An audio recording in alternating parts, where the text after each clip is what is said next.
Welcome to this week's edition of Coach Prep. Coach Don and I are here in the Cherokee Batting Range podcast studio getting ready to record episode number 69. We're going to talk about the role of coaches in creating a positive attitude within the players that they're coaching. So before we do that, let's talk about our sponsors. First off, Cleat It Up. Cleat It Up FP is the communication tool we want you to use. It's a free app for your phone. It can solve all your communication challenges within your team and within your organization. So check them out at cleatitup.com. It's CLEATEDUP.com. Also check out NextAir. NextAir is a Memphis-based industrial gas, medical gas, research gas, welding supply, and safety PPE supplier. With strategically placed retail locations, sales branches, and distribution centers throughout the Southeast, NextAir is never too far away. They maintain centralized product warehouses to serve you better and be more reliable. Through our services, you can receive the products you need when you need them. Our fleet of trucks will get you the gas you need when you need it. If you're interested in any NextAir product or service, or just want to talk through your options, please get in touch. Our customer care team at 888-639-2474 will help you find the branch or outside sales rep in your area. Please reach out to NextAir. They'll take care of all your needs. And finally, let's talk about Patreon. We've been doing a great job getting a lot of support from our listeners. We've decided to create a Patreon page, so it's patreon.com/everythingfastpitch.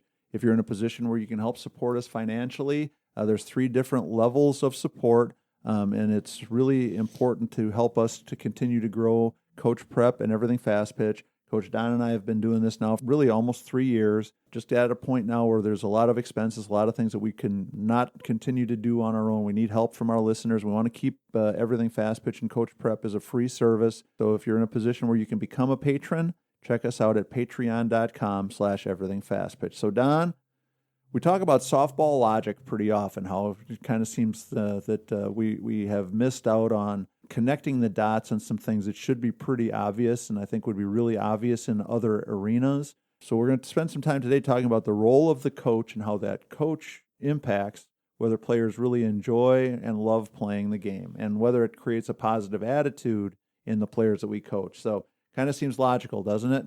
No, I think that's something that we hear about all the time, and we can see it when we're working with groups, Tori, the coaches that are upbeat, that have a plan, that have a fair system of working with the kids in terms of evaluation and feedback and things like that the kids seem to enjoy it more, and they thrive, and they're big-eyed and open for, a hard workout session when they're excited about being there.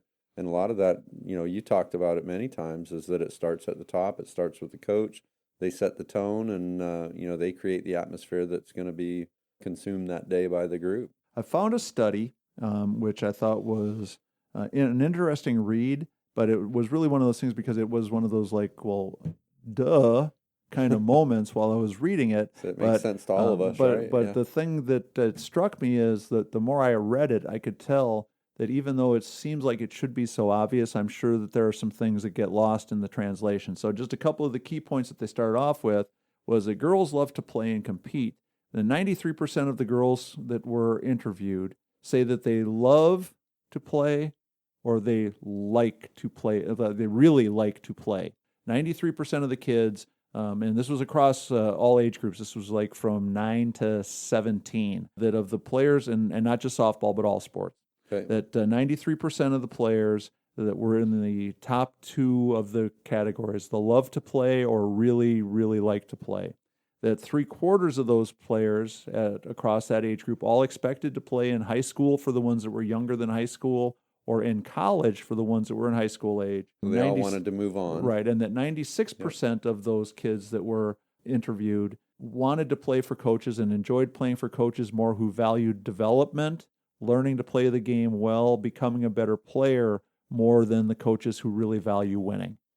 Interesting, huh? And I thought that third one was one that was worth us talking about a little bit because unfortunately I think for a lot of us in coaching, and for you and I especially because we spent our time as quote-unquote professional coaches, that winning becomes the driving force to a lot of things that coaches do. And looking at the first 2 things that we talked about love or really like to play and that aspire to play at that next level, that a lot of the things that I always thought of that made for a winning program did not necessarily support those same ideas. For me as a coach, I was thinking about winning as the number one priority, and that kind of had done the mental gymnastics with myself, thinking, well, winning's fun. As long as we're winning, everybody will have fun.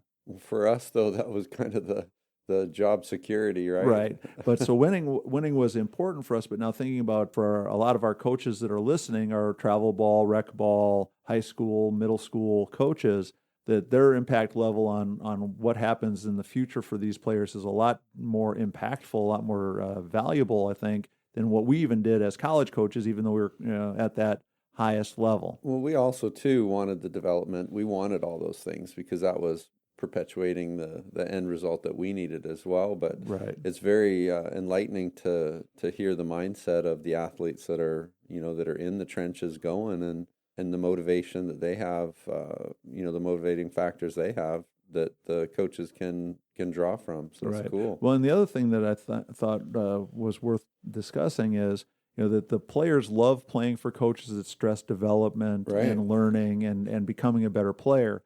Shouldn't that also equate then to winning, higher likelihood of winning? Yeah, most certainly. That's what I thought too. So I think for us as coaches, sometimes I think maybe we need to kind of remember that. Obviously, we want to have more wins than losses. We want to win as many games as we can. But that if we remind ourselves that if we keep our focus on developing players, teaching them how to play the game the right way, making them a better version of themselves, it's going to greatly increase our opportunities to win. Honestly, it might be the most important thing to increasing the likelihood of us winning, unless we're planning on running like a professional type team where we're going to continually replace players. But if we've selected a team and that's the team that we're going to coach, then I think that there's some pretty valuable information and understanding that we can help them get better. We can train them to be better players. We can develop their skills and probably increase our likelihood of winning more, while also allowing them to enjoy playing more. So what I'm kind of hearing from what you're saying, Tori, and I like what you're saying for sure, is that maybe the message and practice to our players could be more geared towards, we need to get better, we need to continue to develop, we need to, that terminology might be better than we need to win this weekend, we need to win this tournament, we need to, because that's just going to be an added bonus of the development of our skill level as players, right? And so, but I think there's a lot to be said in that. So if the message, for us as coaches, if we can figure out that we can still get what we want, we can still win more, but and give the players more of what they think they want, more of what they believe they want. We're going to win no matter what. And so, and again, I think it's again the softball logic thing to my way of thinking is obviously if I want to win more, if I can help my players become better players, that's a big part of having more wins. Absolutely. So, but I think that the way that message is delivered is important. So I think you hit on a really good point. So another one of the things that they found in their study that I think is, again, one of those logical things that made me shake my head to think that it was something that we have to really be reminded of, that more female athletes who like their coach continue playing than those who dislike their coaches. And what they basically in the way the questions were asked was targeting the kids that were leaving their sports. What was the motivation for them to leave or to consider quitting playing? And for the vast majority of them, it was a direct connection. If they enjoyed the coach they were playing for, they stuck with it.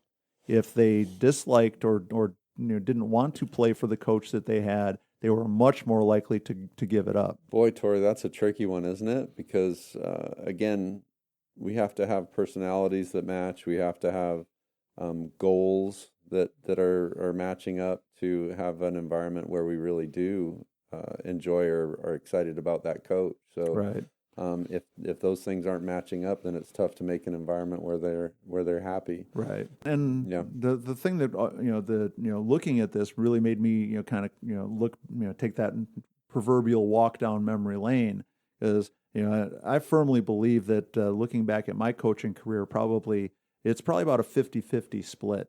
And I'm kind of embarrassed to have to admit that. Now, I think about half the kids who played for me loved playing for me, and about half the kids who played for me didn't. I bet it was more than that. Well, okay. But you did so well. Even if it's 70-30, sure, that 30% is a pretty scary number. And in my opinion, if it's 50-50, that's a really scary number. And by any measure, as a college coach, I mean, I was really, really successful. Won a lot more than we lost. National, rankings and conference championships and all that stuff. But so that if we, from our coaching perspective, if we're always thinking about ways to deliver the message in a more positive, more player-friendly manner, way, yeah. We might end up further along and better served in our ultimate goal of winning as well. No, I think that's a great point, Tori. And again, I don't think that there's ever going to be a 100% on any of those types of scenarios, just for a bunch of different reasons. But I can see in the travel world where the expectations of the majority of the kids are to win and go forward at the next level and all those things. But there's always going to be some that just aren't maybe in the right setting because they're more interested in just the social aspect or Right. having fun, and the working hard part might be a Right. stretch for some. Well, then the next finding that this survey came up with is that most female athletes, most girls are motivated much more and consider great coaches to be the ones that emphasize these things. So emphasizing rewarding effort, fostering integrity and honesty, promoting healthy competition, encouraging learning from mistakes, teaching skills and how to become better at your sport, and building team relationships. So those were the things that the players, the athletes that were interviewed, valued more than anything else. No, I like every single one of those. Yeah. And the thing that I thought was funny is that none of them said that winning was the key. Or at least it wasn't one of the 7, 8 highest, most important things to them. Interesting, for sure. So I think, again, that sometimes it's important for us as coaches to kind of keep that in perspective. We're thinking winning at all costs, winning no matter what. And then the players on our teams are thinking about the relationships and the integrity and the having fun and rewarding effort. And again, some of the things that in that list, I think that, again, as coaches, we need to remind ourselves that we can still do those things if we do them well. If you do all of those well, you're probably going to win more. Right. Kind of shocking, right? So, and have an excitement about the bunch, right? Yeah. And so the whole duh thing is not just that that players don't get the logical things too. Sometimes we as coaches don't get the pretty logical things. And the last thing, and this is something that we've talked about a couple of times, and I've written a couple of blogs about, that their other finding was that girls really wish there were more female coaches across the line, across the spectrum of all sports. Because that they felt that having female coaches really helped them with creating more positive role models. They felt that female coaches were better listeners, and that kind of sent a message for them that that there were people that they could count on more so with female coaches than with male coaches. And some of that I think I can clearly see. Sure. And the good news is I think more and more now that we're seeing a growing number of female coaches. Travel ball is probably still the slowest place to notice it because we still have a lot more dads coaching than we do moms.